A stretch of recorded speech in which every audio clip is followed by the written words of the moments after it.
Hello, good day sa ating lahat. Unang-una, ako si Roma Menjola. Ito yung channel ko. At saka pakita ko sa inyo yung ano ko sa Spotify. Okay?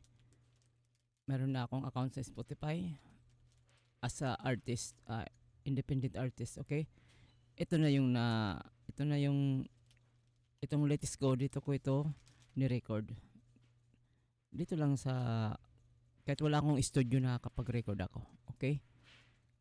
Ngayon, yung pag-uusapan natin is tungkol kung paano ko ito narating kaya nakapag-record ako kahit paano nga na hindi ako naka-soundproof. Okay? Gamit lang ito, pakita ko sa isa ito sa ginagamit ko, voice meter. Okay? Kahit mura lang yung mic mo dito, pwede niyang pagandahin yung ano mo dito, yung sounds niya, malinaw. Okay? O, tingnan mo ang paparinig ko sa iyo ang pagkakaiba nito. Okay? Ito siya ngayon.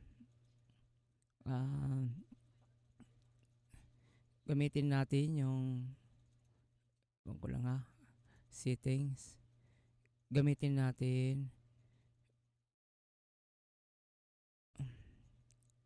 audio niya. Okay, ngayon galing to sa voice meter.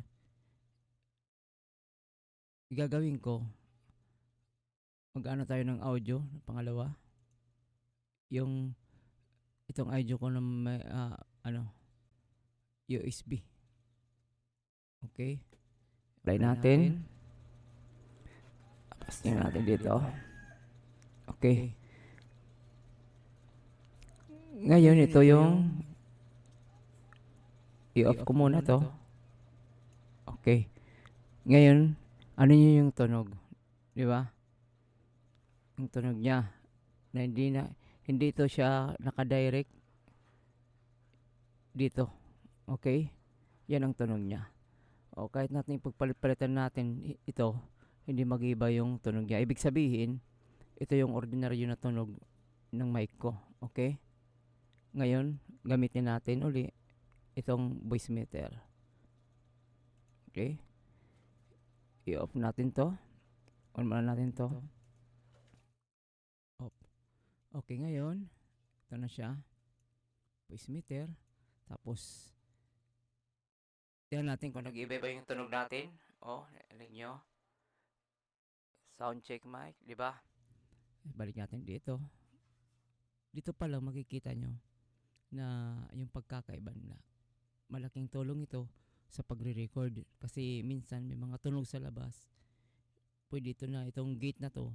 Hindi niya to ma-detect ang tunog, okay?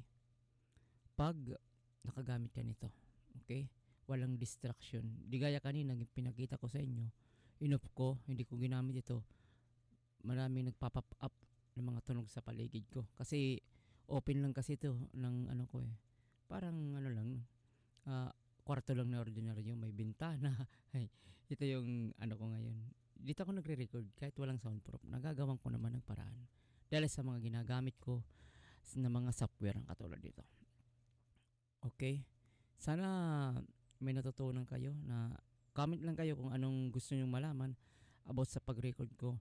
Kung ba't ko na-achieve yung nakaano ako sa Spotify na medyo maganda-ganda na yung quality.